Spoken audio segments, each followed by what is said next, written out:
الحمد للہ رب العالمین والصلاة والسلام علی اشرف الانبیاء والمرسلین نبینا محمد وعلی آلہ واصحابہ اجمعین وعلی من تبعہم بإحسان الی یوم الدین، اما بعد۔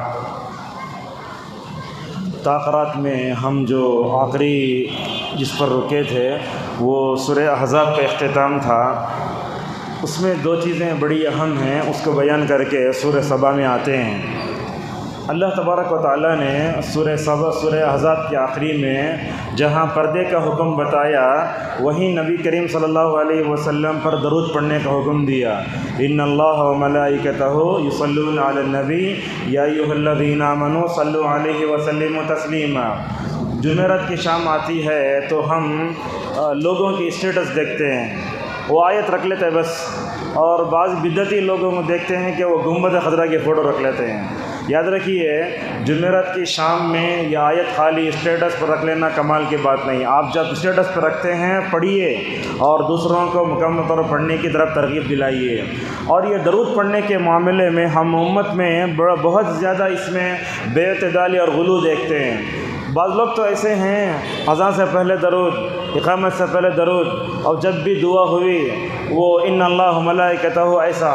اور بعض لوگ بولتے نہیں، نبی صلی اللہ علیہ وسلم کی محبت دل میں ہے۔ اور میں سمجھتا ہوں ہمارے کچھ اہل حدیث اور سلفی بھائی بھی درود پڑھنے میں بہت پیچھے ہیں، درود نہیں پڑھتے، اہتمام نہیں کرتے۔ یاد رکھیے، سب سے شارٹ جو درود ہے صلی اللہ علیہ وسلم۔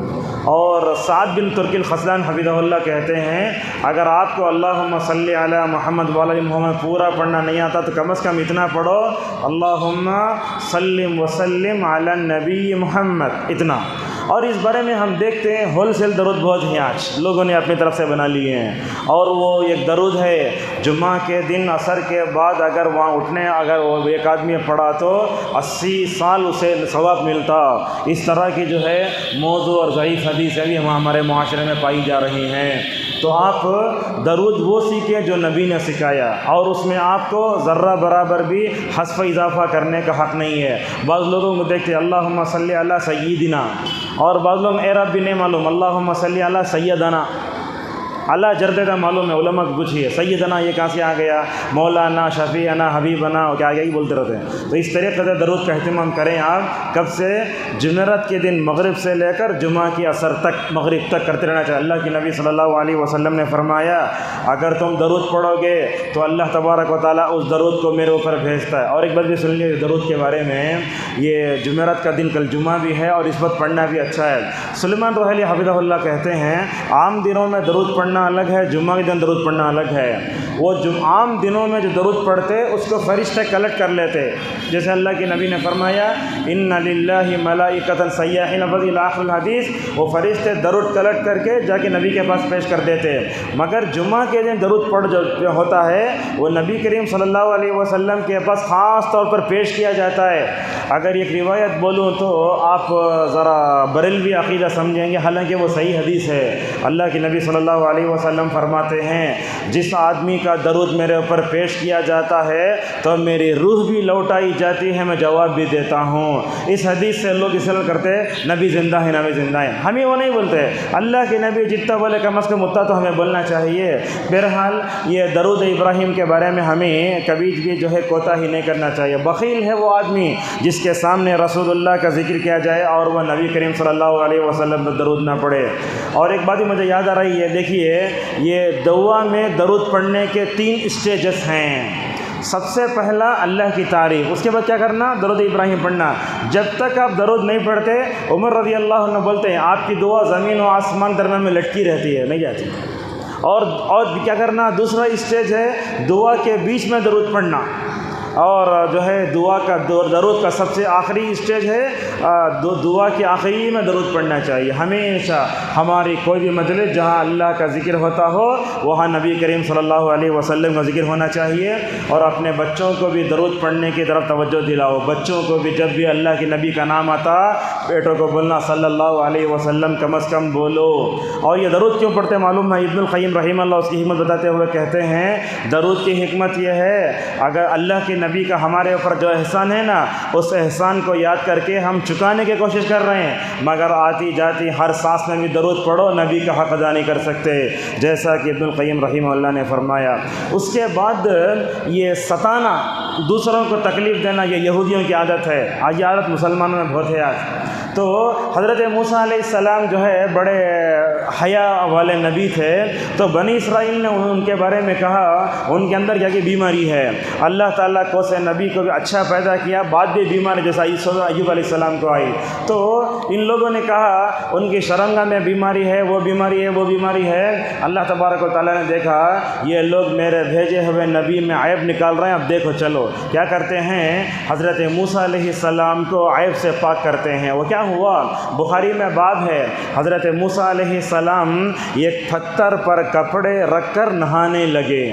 اس سے کیا معلوم ہوتا ہے، ننگا نہانا جائز ہے وقت کے اوپر، لیکن نہاتے وقت کچھ پہن لینا افضل ہے۔ میرے جملوں میں غور کیجیے، آپ ننگا نہا سکتے ہیں، مثلا آپ کسی جگہ مہمان بن کے چلے گئے، آپ کے پاس کپڑے کم ہیں تو نہاتے جس پر وہ گلے ہو گئے تو کچھ بھی نہیں کر سکتے، اس میں وقت میں نہا سکتے ہیں، ننگا نہا سکتے کبھی اگر وقت پڑے تو، جیسا کہ موسیٰ نہائے، مگر آپ صلی اللہ علیہ وسلم نے نہاتے وقت ازار پہننے کا حکم دیا، اس لیے کہ اس میں حیا ہوتی ہے۔ مردوں عورتوں کو چاہیے کہ وہ نہاتے وقت حیا کا التزام کریں۔ تو حضرت موسیٰ علیہ السلام اس پتھر پر کپڑے رکھ کر نہا رہے تھے، اللہ نے شاید پتھر کو حکم دیا کہ تو موسیٰ کے کپڑے کو لے کر بھاگنا شروع کر دیا۔ وہ کیا وہ پتھر کپڑوں کو لے کے بھاگنے لگا۔ موسیٰ علیہ السلام بڑے حیا رکھنے والے، موسیٰ نے کہا کپڑے پتھر کپڑے دے، میرے کپڑے واپس دے، کہاں دیتا ہوں انہیں، بھاگ رہا ہے۔ حضرت موسیٰ پیچھے بھاگ رہے ہیں۔ اللہ تعالیٰ کیوں ایسا کیا معلوم ہے، اے بنی اسرائیل کے لوگوں دیکھو، تم نے حضرت موسیٰ کے اندر عیب نکالنے کی کوشش کی نا، دیکھو موسیٰ کی ذات کو اوپر سے نیچے تک تمہیں کہیں تکلیف برائی بیمار نظر آتی کیا؟ اللہ تبارک و تعالیٰ بتانا چاہتا ہے، تو اللہ وہاں بولتا ہے ایمان والو، حضرت موسیٰ علیہ السلام کو یہودیوں نے جیسے تکلیف دی، ویسے تم جو ہے نبی کریم صلی اللہ علیہ وسلم کو تکلیف نہ دو۔ اس کے بعد اللہ تبارک و تعالیٰ نے قرآن کو امانت کا، قرآن معلوم ہے یہ مسلمانوں کے لیے اترا نہیں، پوری دنیا والوں کے لیے اترا ہے، لہذا قرآن پر عمل کرو، قرآن کی طرف دعوت دو اور قرآن کو دنیا کے ہر کونے کونے میں پہنچاؤ، یہ امانت ہے۔ اگر ہم اس کو نہیں پہنچائے تو اللہ تبارک و تعالیٰ پر جواب دینا ہے۔ اس کے بعد سورہ سبا شروع ہوتی ہے۔ قرآن کریم میں الحمد سے جو صورتیں شروع ہوتی ہیں اس میں ایک صورت یہ بھی ہے، اللہ نے اس میں اللہ تبارک و تعالیٰ کے بارے میں اپنے بارے میں بتایا، دیکھو دنیا میں باریک سے باریک چیز کا علم بھی اللہ تبارک و تعالیٰ کو ہے۔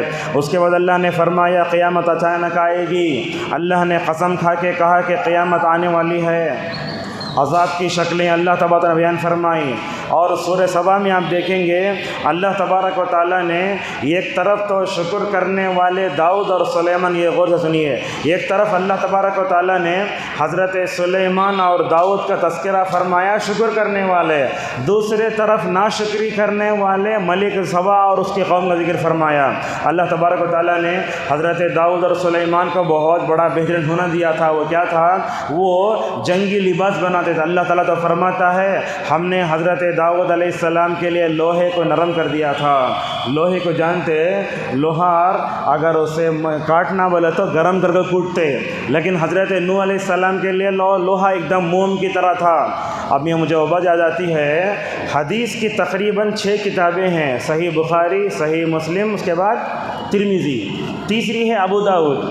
امام ابو داؤد رحمۃ اللہ علیہ کے بارے میں علماء نے لکھا، جملہ دیکھیے، اللہ تعالیٰ نے داؤد علیہ السلام کے لیے حدیثوں کو جیسے نرم کیا تھا، ویسے ابو داؤد رحمہ اللہ کے لیے حدیثوں کو نرم کر دیا تھا۔ اللہ تبارک و تعالیٰ نے ابو داؤد رحمہ اللہ کا بہت بہترین جو ہے ذہانت دی تھی، وہ اچھی کتاب ہے، لہٰذا اس کا ذکر بار بار آتا ہے۔ تو حضرت داؤد علیہ السلام کو جو نعمت دی، وہ نعمت کا شکر ادا کرنے کا حکم دیتے ہوئے کیا کہا، اعملوا آل داؤد شکرا، اے داؤد کے خاندان والو اللہ تبارک و تعالیٰ کا شکر ادا کرو۔ اور اس کے بعد یہ بات دیکھیے، وَقَلِيلٌ مِّنْ عِبَادِيَ الشَّكُورُ، اور کہا شکر کرنے والے بندے کم ہوتے ہیں۔ حقیقت میں اللہ تبارک و تعالیٰ کی نعمتوں پر شکر کرنے والے لوگ بہت کم ہوتے ہیں۔ اور حضرت عمر رضی اللہ عنہ یہاں دعا کرتے تھے، اے اللہ شکر کرنے والے کم بندوں میں سے تو مجھے بنا دے۔ اور اس کے بعد آپ دیکھیں گے دنیا میں ناشکرے بہت ہیں، نبی کریم صلی اللہ علیہ وسلم کی شکل میں کفار مکہ کو اتنی بڑی نعمت ملی، امن کی نعمت، غذا کی نعمت سب حاصل ہوئی، مگر پھر بھی وہ نبی کریم صلی اللہ علیہ وسلم کی ناشکری کرتے تھے۔ اور آپ جانتے ہیں ایک ہوتا ہے امن، دوسرا ہے غذا، یہ دونوں چیزیں ہوتی ہیں تو دنیا میں قومی ترقی کرتی ہیں۔ اگر امن چھن جائے، اللہ تعالیٰ غذا اٹھا لے، ہم آپ سے پوچھتے ہیں یہ پیاز کی قیمت بڑھ گئی تو انسان کتنا پریشان ہوتا، ٹماٹر قیمت بڑھ تو کتنا پریشان ہوتا، زیادہ اللہ کے بیروں میں رکھ لیتا، کیا ہم جو ہے فریج میں رکھ لیتے۔ اس طریقے سے اللہ فرماتا ہے فَلْيَعْبُدُوا رَبَّ هَذَا الْبَيْتِ الَّذِي أَطْعَمَهُم مِّن جُوعٍ وَآمَنَهُم مِّن خَوْفٍ، لہذا ہمیں اللہ تبارک و تعالیٰ کا ہمیں شکر ادا کرنا چاہیے۔ آج کل یہ جو بچے ہیں ان کے بارے میں بولتے ہیں 5G اور 4G اور 5G کے بچے، آج کے بچوں میں شکر کرنے کا جذبہ نہیں ہے۔ تمہیں کتا بھی کھلاؤ کتا پلاؤ، کیا کرے تم میرے واسطے، ایسے بولتے ہیں۔ اور خصوصاً یہ ایک بات ہے کہ اب مدارس میں تعلیم مفت ہوتی ہے، بچے جا کے پڑھ کے آ جاتے ہیں، ماں باپ بڑی مشکل سے پڑھاتے ہیں۔ مدارس میں پڑھنے والے طلبہ فارغ ہوتے ہی کیا بولتے معلوم، تمہیں کیا پڑھائی، قوم پڑھائی، ایسی بات نہیں بولنا چاہیے۔ آپ ماں باپ نے آپ کو پڑھایا، اساتذہ نے پڑھایا، اس طریقے سے نعمت کی قدر کیجئے۔ اور علماء بتاتے ہیں نعمت پر اللہ تبارک و تعالیٰ کا شکر کرنا ضروری ہے۔ اللہ تبارک و تعالیٰ کے ناموں میں ایک نام ہے شکور۔ یہ شکر کا نام کیا ہے؟ شاکر۔ کیا معنی ہے شکر؟ شاکر کا تو شکر کرنا ترجمہ نہیں کرتے اس کا، بولتے اللہ تبارک و تعالیٰ بندوں کی نعمت کی قدر کرنے والا۔ اور معلوم ہے شکر کا معنی کیا ہے؟ اللہ تبارک و تعالیٰ کم نعمت پر کم ثواب پر زیادہ، کم کام پر زیادہ ثواب دیتا ہے۔ آپ دیکھو یہ وضو کے بعد دعا پڑھے تو کیا ہوتا، جنت کے 8 دروازے کھلتے، کتنا بڑا کام ہے، اللہ اکبر۔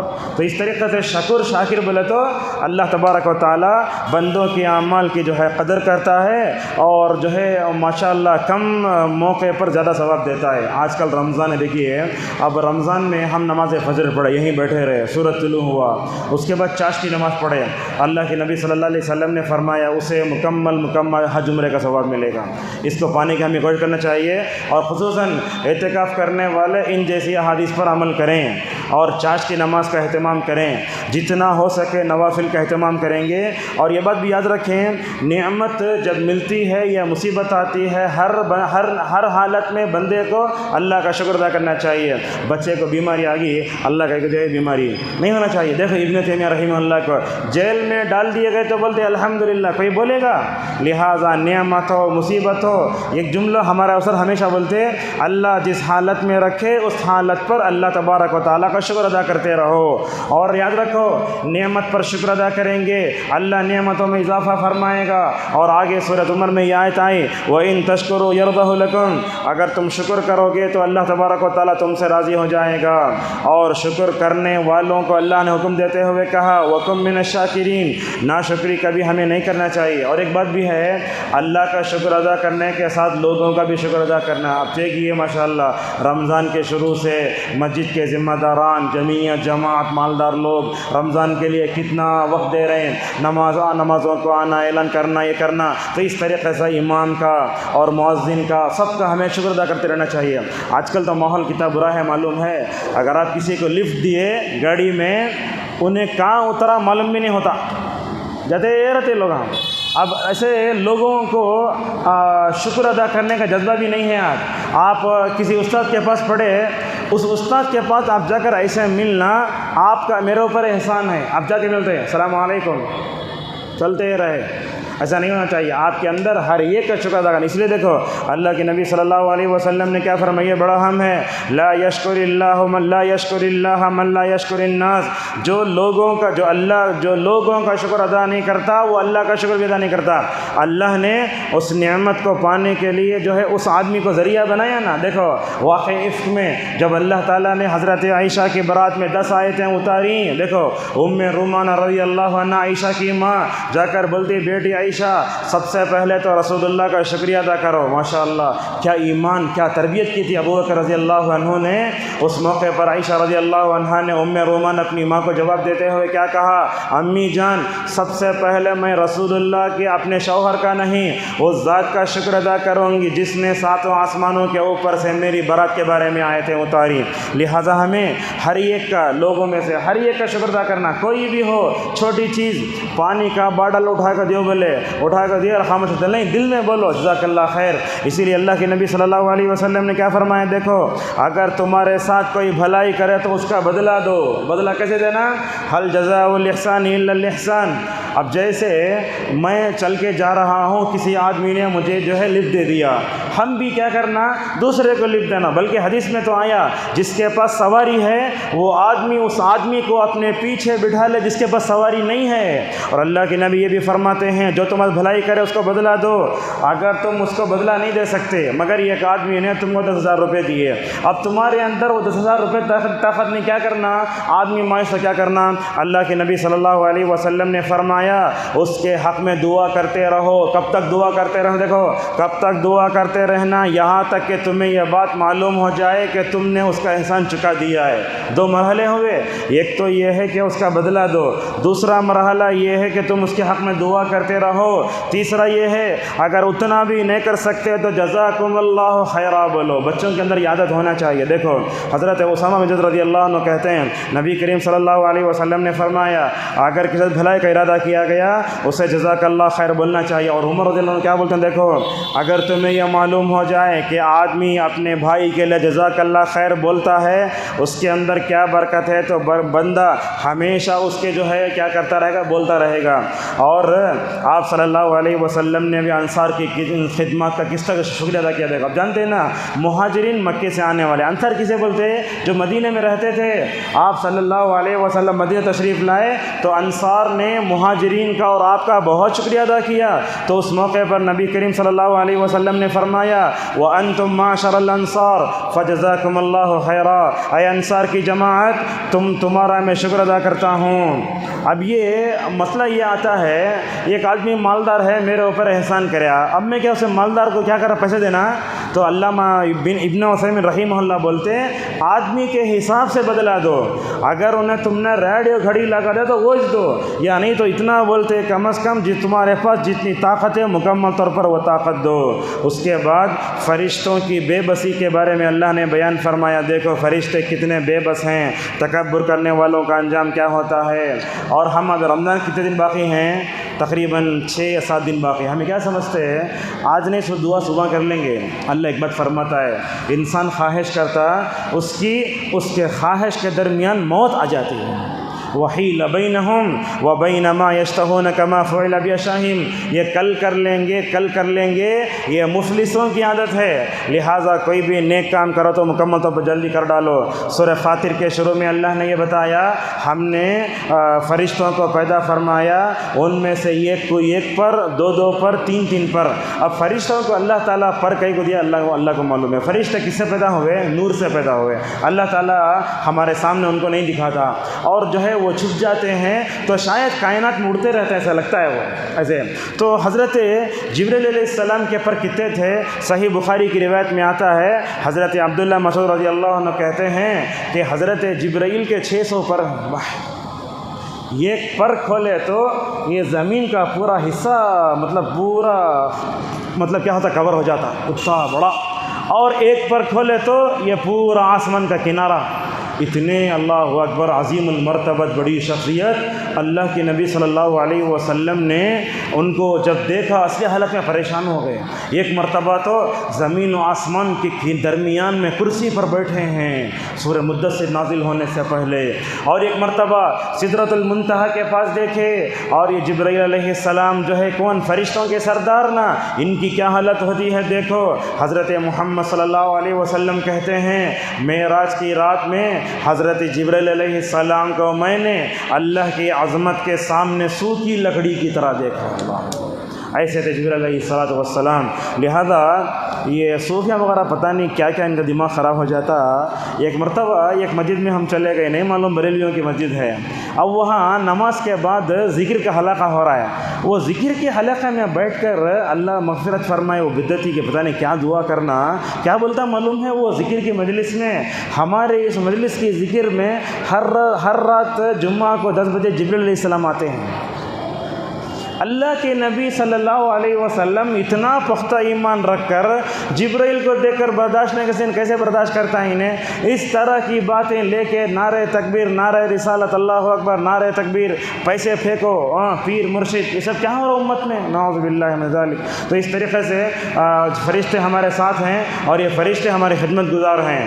جب بھی نیکی کی طرف ہم آگے بڑھتے ہیں فرشتہ بولتا کرو کرو، شیطان بولتا مت کرو مت کرو۔ اللہ تعالیٰ نے نیکیوں کے میدان میں آگے بڑھے گا فرشتوں کو ہمارے ساتھ رکھا ہے، تو فرشتوں کی اس تخلیق پر اللہ تبارک و تعالیٰ کا ہم کو شکر گزار ہونا چاہیے۔ اللہ نے کہا اے لوگو شیطان کو دوست مت بناؤ، اس کے بعد کہا دیکھو یہ اہم بات ہے، بندہ اگر توحید پرست ہے اس کا عمل اللہ کے پاس جاتا، اگر توحید نہیں ہے عمل نہیں جاتا۔ اور اس کے بعد اللہ نے کہا اگر عمر ملتی ہے تو اللہ کی رضا کی خاطر استعمال کرو، اور یہی بتایا اے لوگو تم سب فقیر ہو، میں ہی مالدار ہوں۔ دنیا میں آپ دیکھیں گے بڑے سے بڑا مالدار مسجد میں آیا تو ہمارے درمیان میں کھڑتا، اسی لیے بولتے ایک ہی صف میں کھڑے ہو گئے محمود و ایاز، نہ کوئی بندہ رہا نہ کوئی بندہ نواز۔ یہ ہماری نمازوں میں یہ صفیں فقیر کو مسکین کو اللہ کے دربار میں بھکاری بنا کے کھڑا کرتی ہیں، اور ہم سب کو اللہ تبارک و تعالیٰ کا ہمیشہ بندہ بن کر رہنا چاہیے، کبھی تکبر نہیں آنا۔ توحید کے دلائل بتائے اللہ نے، دیکھو اللہ تعالیٰ نے انسانوں کو کیسے بنایا، کالا گورا سانولا سب الگ الگ، لال بالا والا کالے بالا والا۔ اللہ تعالیٰ نے پہاڑوں کو ویسے بنایا، آپ جانتے ہیں دنیا میں لال پہاڑ بھی ہیں، دیکھو نیٹ میں جا کر کے ہیں لال پہاڑ بلو پہاڑ سب اللہ نے پیدا فرمائے، ہمیں خالی کالے پہاڑ دکھتے ہم نا، لیکن لال پہاڑ بھی ہیں، سب پہاڑ بھی اللہ فرماتا ہے دیکھو کیسے کیسے ہم نے ماشاءاللہ۔ لیکن یاد رکھو یہ رنگ یہ سب کیا ہوتا ہے، اللہ تعالیٰ نے دنیا میں بنایا ہے، اس وجہ سے لوگوں کو ہم چھوٹوں پر چھوٹا نہ سمجھیں کسی کو۔ اللہ کے نبی صلی اللہ علیہ وسلم نے فتح الوداع میں کیا فرمایا، لوگوں دیکھو کسی بھی عربی کو عجمی پر فوقیت نہیں، عجمی کو عربی پر فوقیت نہیں، کسی کالے کو گورے پر گولے کو کالے پر فوقیت نہیں سوائے تقوی کے۔ ماشاءاللہ آج بھی سوشل میڈیا میں عرب علماء کے درمیان میں ایسے ماشاءاللہ آپ تصویریں دیکھیں گے پریشان ہو جائیں گے، مسجد میں خدمت کرنے والے کے ساتھ عبد الرحمن سدیس افطار کرتے، تصور کریں گے آپ، ہم اپنے کام والے سے بیٹھ کر کھانا گوارا نہیں کرتے، خادم ہے ذرا دور ہٹو چلو یہاں سے، اللہ اکبر۔ کیا ہوتا ہے معلوم ہے، پرسوں وہ مکے کا امیر آیا ہے، سب لوگ بیٹھے ہوئے ہیں، ایک معمولی سا بنگا لیا کے ان کے بازو بیٹھ گیا، ماشاءاللہ وہ اتنی وہ وائرل ہوتی ویڈیو تصویر، وہ ایک مطلب مکے کے امیر کے بازو ایک عام انسان بنگلہ آ کے بیٹھتا ماشاءاللہ۔ تو اس طریقے سے عرب میں آج بھی وہ دنیا کے کونے سے تعلق رکھنے والا کوئی بھی توحید پرست انسان ہو اس کی عزت کرنا ہمارے لیے بہت ضروری ہے۔ اور اس کے بعد اللہ تعالیٰ نے فرمایا قرآن کی تلاوت ایک تجارت ہے، جب ہم قرآن تلاوت کرتے نا یہ اصل میں تجارت ہے، جنت میں ٹینشن نہیں ہے جہنم میں ٹینشن ہے۔ اور اس کے بعد اللہ تبارک و تعالیٰ نے یہ بتایا عبادت کرو تو اللہ کی کرو، گناہوں کا اثر، یہ بات سنیے انشاءاللہ 5 منٹ میں اپنی بات کو سمیٹ لیتے ہیں۔ گناہوں کا اثر کیسے ہوتا دیکھو، ہم یہ حجر اسود بولتے ہیں نا، حجر اسود کا مطلب کالا پتھر، اللہ کے نبی صلی اللہ علیہ وسلم نے فرمایا یہ پتھر جب آسمان سے اترا جنت سے، کہا اشد بیاضا من اللبن، کہا یہ دودھ سے ذرا سفید تھا یہ پتھر، ہی اللہ اتنا سفید تھا۔ ابھی دیکھیں سنگ مرمر ہے، اگر اس کے اوپر خون کا چھینٹا پڑا تو کیسے ہوتا، آپ ذرا تصور کرو کیچڑ میں پاؤں رکھو سفید پر پیر رکھے تو کیا ہوتا، پورا کالا ہو جاتا، اب موب سے پوچھنا پڑتا۔ ذرا حدیث کا تصور کرو، آپ نے فرمایا وہ کیا تھا، دودھ سفید، دودھ سے زیادہ ماشاءاللہ وہ سفید تھا۔ فرمایا رسول اللہ صلی اللہ علیہ وسلم نے سودت و خطایا بنی آدم، انسان کے چھونے سے اس کے گناہوں کی وجہ سے یہ پتھر کالا ہو گیا، اللہ اکبر۔ اس طریقے سے مجاہد رحمہ اللہ کیا بات بولتے ہیں، دیکھو جانور ہمارے اوپر لعنت کرتے ہیں، کیا بولتے، اے انسانوں، اے آدم کے بیٹو، تمہاری وجہ سے بارش نہیں ہو رہی ہے، اور میں سمجھتا ہوں جانوروں کے طفیل میں ہم پر بارش ہو رہی ہے۔ نبی کریم صلی اللہ علیہ وسلم فرماتے ہیں لولا البہائم لم تمطروا، یاد رکھو اگر یہ جانور نہ ہو تو بارش نہیں ہوگی۔ اکرمہ رحمہ اللہ کہتے ہیں دیکھو زمین میں پائے جانے والے ہر جانور کیڑے مکوڑے بولتے ہیں، یہاں تک کہ بچھو بھی بولتا کہتے یہ آدم کے بیٹے کے گناہوں کی وجہ سے ہمارے اوپر بارش روک لی گئی ہے۔ اور اسی طریقے سے اللہ تبارک و تعالیٰ نے اس کے بعد سورہ صافات کے کچھ یہ جو ہے فاطر کا ذکر ہوا، اب یاسین کا تذکرہ کرتے ہیں آپ۔ یاسین کا ذکر آتے ہی لوگ خود یاسین شریف دیکھیے، یہ سورہ یاسین کے فضیلت کے بارے میں ایک حدیث بھی صحیح نہیں ہے، کچھ ضعیف حدیث ہیں جو معاشرے مشورے ہم آپ کے سامنے پڑھ کے سناتے ہیں۔ لکھ کر لائے دیکھو، قرآن کا دل ہے یاسین، کہاں ہے؟ جو آدمی سورہ یاسین پڑھ لیتا 10 مرتبہ گویا اس نے پورا قرآن پڑھا۔ کہاں ہے؟ جو آدمی سورہ یاسین پڑھتا اللہ اسے معاف کرالتا۔ اور کیا کرنا؟ جو آدمی مرتے رہتا یاسین پڑھو یاسین پڑھو، اقرأوا یاسین علی موتاکم، کیا یاسین دوسرے سورہ وہ مردے پر پڑھنے کے لیے آئی کا؟ کہاں ہے؟ یاسین کے بارے میں اتنا یہ ہوتا ہے بلکہ امام صاحب کو ڈرتے رہتا سب کو یاسین کہاں ہے، لقمہ جلتے ملک میں پورا میں یاد ہے۔ تو اس طریقے سے خواتین سے بھی ہماری گزارش ہے سورہ یاسین بار بار پڑھنا بدعت ہے۔ اگر آپ ہر دن اٹھا کے پڑھتے ہیں بدعت شمار ہوگا۔ اگر آپ اس کو خالی اب کیا ہے تم نے کتنے سورہ یاد ہیں؟ سورہ فلق، سورہ ناس، یاسین شریف۔ منزل پاکستانی پنسورا وہ ہمارے پاس مسواک اور عطر کی دکانوں میں جو کتابیں ملتے ہیں اس میں یاسین شریف لکھ کر آتا ہے، وہ لے کر پڑھنا شروع کراتے ہیں۔ یاد رکھیے قرآن کی فضیلت کے بارے میں جو صحیح حدیث ہیں وہی حدیث مکمل ہمیں ہونا چاہیے، لہٰذا کوئی بھی ایسا ویسا ملے تو آپ جو اس کو قبول نہ کرو۔ اللہ نے اس سورت کے بارے میں کہا یاسین نام بھی نہیں رکھنا، طٰہٰ یا نام نہیں رکھنا، اس لیے کیوں؟ اس لیے کہ یہ نبی کا نام نہیں ہے، یہ تو حروف مقطعات ہیں۔ اللہ تبارک و تعالیٰ نبی کریم صلی اللہ علیہ وسلم اس سورت کی ابتدائی آیتوں کو پڑھ کر ہجرت کیے تھے، اس میں توحید کا ذکر ہے۔ اللہ نے اس سورت میں بتایا زمین کیا ہے، سورج کیا ہے، چاند کیا ہے۔ اب یہ سورج جب چاند طلوع ہوتا بریک ہوتا وہ پورا اس کی 28 منزلیں اللہ نے بیان کی، 28 منزلیں ہیں۔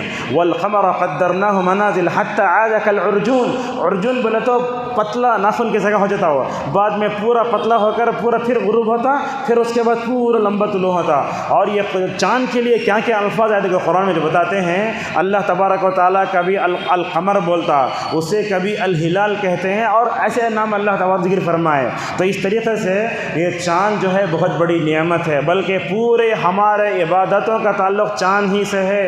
اور ایک بات یہاں خواتین بھی ہیں، عورت عدت میں بیٹھنا بولے تو انہیں انگریزی حساب کا مہینے کا حساب نہیں کرنا، انہیں حساب کرنا سکو سا وہ چاند کے مہینے کا۔ اور اسی طریقے سے قرض دیتے سب کچھ کرتے، اس میں بھی ہمیں کیا کرنا؟ وہ چاند کے مہینے کا حساب کرنا، بلکہ ہمیں یہ عادت ڈالنا چاہیے کہ عربی تاریخ پہلے لکھ کے انگریزی تاریخ بعد میں لکھنا۔ ہم لوگ دیکھتے وہ خطبے کا پوسٹر آتا، خطبے نکے کا رجسٹر آتا، اپریل مئی جون جولائی، ہمیں وہ لکھ لے کہیں سب سے پہلے وہ نام جو ہے لکھو۔ اور یہ بات بھی ہے ہم لوگوں کو وہ اسلامی مہینے کے نام بھی معلوم نہیں ہے۔ جنوری فیبروری وہ LKG میں سکھاتے ہیں، تھالے مارتے ہیں، جنوری دسمبر پڑھتا ہے ہمارا بچہ، لیکن آپ کو محرم سے ذی الحجہ تک نام معلوم ہے کیا؟ یہ نام یاد کرو بچوں کو، نوجوانوں سیکھو، یہ سب نہیں سیکھیں گے تو کیسے ہوگا؟ اور اسی طریقے سے اللہ نے یہ بتایا آخرت میں انجام کیا ہوگا مجرمین کا۔ اللہ کے نبی صلی اللہ علیہ وسلم شاعر نہیں ہیں۔ اس کے بعد صافات میں اللہ نے فرشتوں کی قسم کھائی۔ اللہ تعالیٰ فرشتوں کی قسم کیوں کھایا بولے تو اصل میں کفار مکہ کہتے تھے یہ فرشتے اللہ کی بیٹیاں ہیں۔ استغفر اللہ، اللہ کو بیوی اتنے بچے کہاں ہوتے، بیٹیاں کیسے آ جاتے؟ اللہ پوچھتا تم کو بیٹی پیدا ہوئی تو تمہاری صورت کالی ہو جاتی، اللہ کو بیٹا ثابت کرنا تم نے دل بولتا کیا؟ اللہ اکبر۔ یہ فرشتوں کے بارے میں اللہ یہ فرماتا ہے فرشتے مخلوق ہیں، اللہ تبارک و تعالیٰ کے سامنے وہ اسی طریقے سے جو ہے کامتے رہتے ہیں۔ اس صورت میں اللہ نے بھی بتایا برا دوست کیا ہوتا، اچھا دوست کیا ہوتا ہے۔ جو برا دوست ہوتا نا دنیا میں درد سر، آخرت میں بھی درد سر۔ جو آخرت میں برا دوست ہوگا انسان بولے گا اے اللہ میرے برے دوست کو مشرق میں تو بھیج دل میں مغرب میں رہ جاتا ہوں، اس لیے کہ انہیں میرے دنیا آخرت برباد کیا سو۔ اللہ تعالیٰ نے حضرت ابراہیم کا ذکر فرمایا، وہ خواب کا ذکر آیا، دیکھو خواب میں دیکھے پوچھے کیا بیٹے میں تم کو ذبح کر رہا ہوں، آج کا بیٹا کیا بولتا ہے کیا کی دیکھ لے رہیں گے تمہیں بولتے تھے، لیکن نبیوں کا خواب سچا ہوتا ہے ماشاءاللہ. بولے نہیں، اللہ حکم دیا تو آپ کر گزرو سے. حضرت ابراہیم کیا کرے؟ دیکھیے صحیح روایت ہے، اپنے بیٹے کو لے کر کے مینا کے میدان میں گئے. میں بولا تھا اس سے پہلے، وہ مینا کے میدان میں گئے. مینا کے میدان میں جب گئے تو کیا ہوا؟ شیطان کو انگلی کریا، اے کہاں ذبح کرے تمہارے بچے کو، بہت اس سے پیدا ہوا انہیں. حضرت ابراہیم دیکھے اللہ سے محبت کے درمیان میں شیطان انگلی کر رہا ہے، وہاں کھڑے ہو کر وہ پتھر اٹھا کر اسے مارے، بھگائے. وہ ہمیں رمی کرتے تھے جمرات. ایک طرف عبادت بھی ہے، حکمت یہ ہے. ذرا آگے بڑھے پھر آیا حضرت ابراہیم نے اللہ اکبر کہہ کر کنکریاں ماری، اور آگے بڑھتا پھر آ رہا ہے. وہ ہمیں 11-12 تاریخ کو جو جمرات کی رمی کرتے ہیں نا، جہاں وہ عبادت ہے، شیطان ہمارا دشمن ہے بلکہ ابراہیم نے کنکریاں ماری. ہر حاجی یہ اپنا سبق پڑھے، جیسے حضرت ابراہیم کو شیطان نہیں چھوڑا مجھے کیسے چھوڑے گا. لہٰذا اس کو حج سے واپس آنے کے بعد اپنے شیطانی حرکتوں سے مکمل طور پر توبہ کرنا چاہیے. اس میں حضرت ایوب کا ذکر آیا. ایوب علیہ السلام کو 18 سال آزمایا نا، وہ پورے گھر والے چھوڑ ڈالے، ساتھ میں بیوی کے نہیں چھوڑی. اس وقت مجھے وہ بات یاد آتی ہے، آج کل کیا ہوتا معلوم ہے، لڑکیوں کے اندر صبر کم ہے. کیسا ہوتا معلوم ہے، اگر شوہر کو کہتے بھی ایسی بیماری آ گئی جس کی وجہ سے وہ بیٹھ جا رہا ہے، کچھ بھی ہو رہا ہے، تو کیا ہو رہا ہے، ایسے واقعات سن رہے ہیں، بیوی خلا لے کے چلی جا رہی ہے. اس کے اندر بیمار شوہر کی خدمت کرنے کا جذبہ بھی نہیں ہے. کئی کو خلا لے لیں، نہیں بیمار ہو گیا ہوں، اللہ اکبر. شوہر بیمار کی خدمت کر کے جنت کے 8 دروازوں سے داخل ہونا ہر عورت کو نصیب نہیں ہوتا. یہاں دیکھو حضرت ایوب علیہ السلام کو، ان کی بیوی 18 سال تک پورے لوگوں چھوڑ ڈالے رشتہ دار، لیکن حضرت ایوب علیہ السلام ساتھ رہی، وہ صبر کیا. بولتے نا صبر کا پھل میٹھا ہوتا ہے. اللہ تبارک و تعالیٰ نے کہا ٹھنڈے پانی سے غسل کرو. جب حضرت ایوب علیہ السلام ٹھنڈے پانی سے غسل کرنے لگے، بخاری کی روایت میں آتا ہے اللہ تبارک و تعالیٰ نے آسمان سے سونے کی ٹڈیاں گرائیں. حضرت ایوب اس کو لینے لگے، سمیٹنے لگے. بولے اے رب کیا ہے یہ؟ بولے ایوب تم نے جو صبر کیا اس کا یہ بدلہ ہے. لہذا معلوم ہوا بیماری پر ہمیں صبر کرنا. اس کے بعد حضرت یونس کا ذکر ہے. یونس علیہ السلام کی دعا کیا؟ لا الہ الا انت سبحانک انی کنت من الظالمین. اللہ فرماتا ہے اگر یہ دعا نہیں پڑھتے تو قیامت تک مچھلی کے پیٹ میں رہتے. حضرت یونس علیہ السلام کی مثال دیا اس طریقے سے. اور ایک بات آپ کو بتاتے ہیں، نبیوں کا نام آیا تو کیا بولنا؟ علیہ السلام بولنا. کسی کا نام آج کیا بول؟ آدم علیہ السلام، فلاں علیہ السلام. بچوں کو سکھاؤ ابھی سے، کیوں؟ انبیاء کی عظمت ان کے دل میں بیٹھتی ہے. اچھا نبی کا نام ہے تو کیا بولنا؟ علیہ الصلاۃ والسلام، صلی اللہ علیہ وسلم. لیکن یہ شیعہ اور رافضیاں دوسروں کا عقیدہ بڑا خراب کرتے. میں آپ کو خاص طور بولتا ہوں، حضرت علی، فاطمہ، حسن، حسین، ان کا نام آیا تو نام کے شروع میں امام اور نام کے آخری میں علیہ السلام لکھتے ہیں. اور اس غلطی میں بعض علماء بھی پڑھے. علامہ قرطبی کی تفسیر دیکھو، فلاں دیکھو، علماء بھی سے پڑھ گئے. وہ کیا، وہ امام کا لفظ بول کے یہ بتاتے نبی کے بعد دنیا میں سب سے زیادہ خلیفہ بننے کے مستحق علی تھے، ابو بکر ان کو چھنا لیے، نعوذ باللہ. اور علیہ السلام بول کے یہ لوگ کیا بولنا چاہتے ہیں، جیسے انبیاء گناہوں سے پاک ہوتے ویسے انہوں بھی گناہوں سے پاک. کہاں ہے گناہوں سے پاک؟ اور اس طریقے سے ان کے 12 امام ہیں، ان کے بارے میں گناہوں سے پاک. اور ہمارے پاس وہ محرم میں امام حسن، امام حسین، بلکہ بعض علماء کو بھی ہم نے ممبروں پر یہ بولتے ہوئے دیکھا امام حسن. امام نہیں بولنا چاہیے، علیہ السلام بولو، علی رضی اللہ عنہ بولو. یہ کیا ہو رہا ہے، یہ شیعہ عقیدہ بریلویت کے راستے سے امت میں داخل ہو رہا ہے. لہٰذا کسی بھی صحابی کا کیا ساتھ نام کیا نہیں بولنا، علیہ السلام نہیں بولنا. یہ پاسورڈ ہے انبیاء علیہ الصلاۃ والسلام کا. لہٰذا اس طریقے سے سورہ صافت کا ذکر ہوا. سورہ صاد میں اللہ تبارک و تعالیٰ نے کیا چیزیں بیان کی ہیں اس کو بیان کر کے اپنی بات کو ختم کرتے ہیں. سورہ صاد میں کیا مضامین ہیں؟ صاد بولے تو کیا، یہ اصل میں حروف ہے. اس کا معنی بہتر اللہ تبارک و تعالیٰ جانتا ہے. کفار مکہ کے بارے میں رسول اکرم صلی اللہ علیہ وسلم، کفار مکہ نے رسول صلی اللہ علیہ وسلم کے بارے میں کہا دیکھو یہ محمد قرآن لاتا ہے، ہمارے توحید، ہمارے معبودوں نے معبود گالی دیتا ہے، فلاں فلاں. اللہ نے اس کے بعد حضرت داؤد کا ذکر فرمایا. داؤد علیہ السلام ایک فیصلہ کرنے میں غلطی کر ڈالے، غلطی کرتے ہی فوراً سجدے میں گر گئے. اللہ نے کہا ٹھیک ہے تم نے غلطی کی، ہم نے تمہیں معاف کر دیا. اب یہ سورہ صاد کا جو سجدہ آتا لوگ سجدہ نہیں کرتے. اصل میں کیا ہے، ایک مرتبہ نبی کریم صلی اللہ علیہ وسلم نے سورہ صاد کا سجدہ کیا، ایک مرتبہ نہیں کیا. کئی کو چھوڑ ڈالا بولنے کا واسطے نہیں، یہ بتانے کے لیے کہ یہ کر بھی سکتے نہیں بھی کر سکتے۔ اور یہ بات یاد رکھو، نبی چھوڑتا تو میں کہیں کرنا، بعض لوگ رہتے سجدے تلاوت کیا تو چھوڑتے جاتے ہیں، نہیں یہ بھی غلط ہے۔ سجدے تلاوت نہیں کرنے والا مطلب یہ ہے کہ اس کے دل میں تکبر ہے، کبھی چھوڑ سکتے ہیں۔ بس میں بیٹھے ہیں، ٹرین میں بیٹھے ہیں، سورہ آ گیا تو کیا کرنا، آپ اس کو چھوڑ دے کوئی بات نہیں، آپ ہیں سجدہ کرنے کی جگہ ہے، آپ مکمل طور پر سجدہ کر لو۔ اور اسی طریقے سے اللہ تبارک و تعالیٰ نے اس صورت میں داؤد علیہ السلام کے قصے کے بعد جنتیوں کا جہنم کا تذکرہ فرمایا، اس کے بعد اللہ تبارک آدم کا قصہ فرمایا، اور سورت بڑے اچھے انداز سے اختتام پذیر ہوتی ہے۔ وہ کیا، آپ کہہ دیجئے اے اللہ کے نبی صلی اللہ علیہ وسلم، میں تکلف کرنے والا نہیں ہوں۔ تکلف کا مطلب کیا، پہلے تمہیں ایسا نہیں کرنا چاہیے۔ اللہ کے نبی صلی اللہ علیہ وسلم کے بارے میں حضرت عبداللہ ابن عمر فرماتے ہیں، اللہ کے نبی ہمیشہ تکلف سے منع کرتے، سیدھی سادھی زندگی گزارو، تکلف نہیں کرنا چاہیے۔ اور حضرت صحابہ کرام کے بارے میں بھی آیا کہا، وہ بھی ہمیشہ تکلف سے دور رہتے تھے۔ تکلف کا مطلب کیا ہوتا ہے، مثلاً میرے گھر کو مہمان آ گئے، میرے پاس گوشت منگانے کے لیے پیسے نہیں ہیں، کیا کرنا، دال پکا کو انڈے تل کو رکھنا۔ آپ زبردستی جا کو پیسے لا کو گوشت لا کو ہوتا ہے نا، وہ تکلف، اور یہ تکلف بہت ہوتا ہے۔ اور ایک بات آپ کو بتا دیتے ہیں، یہ بات لوگ کچھ آ کے پہلی صف میں کھڑے ہو جاتے ہیں، حافظ صاحب یا کوئی عالم آئے تو پیچھے چلے جاتے، یہ شرعی اعتبار سے درست نہیں ہے۔ یہ کیوں درست نہیں ہے، اس لیے کہ اللہ کا تقرب کرنے جو پہلے آیا انہیں اس کا مستحق، عالم دیر سے آیا پیچھے سے آیا، عالم کی عزت دوسرے کرو آپ، لیکن صف میں آگے پیچھے کرنا یہ صحیح نہیں۔ آپ آ گئے تو سامنے کھڑے ہو جاؤ۔ اللہ کا قربت اختیار کرنے میں انہیں دیر سے آیا تو لہٰذا وہ بعض لوگوں کو دیکھے حافظ صاحب کو پہلے صف میں کھڑا کے پیچھے چلے جاتے، نہیں، علماء کو جو ہے عوام کو سمجھاؤ یہ بات کیسی ہے، تکلف نہیں کرنا چاہیے۔ اور اسی طریقے سے بعض لوگوں کو ہم دیکھتے بات کرنے میں تکلف کرتے، السلام علیکم خیریت، یہ تکلف ہے، اور تکلف کے اندر سے آواز آتی ہے۔ اور بعض لوگوں کے تکلف قرآن پڑھنے میں تکلف، الحمدللہ رب العالمین، یہ تکلف ہے۔